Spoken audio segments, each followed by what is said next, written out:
e de acolo să vă primească și să vă aplaude. Ia! Tokyo de asemenea, numai că aici cunoașteți clauza, totul în japoneză. Imavatoku.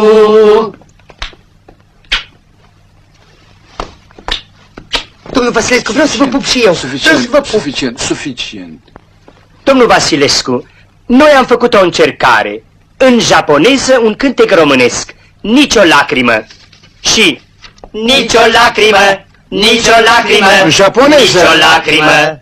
Stotsubuno namida sae misenai de una dake o komo mune ni nemurenu no yo imavatoku.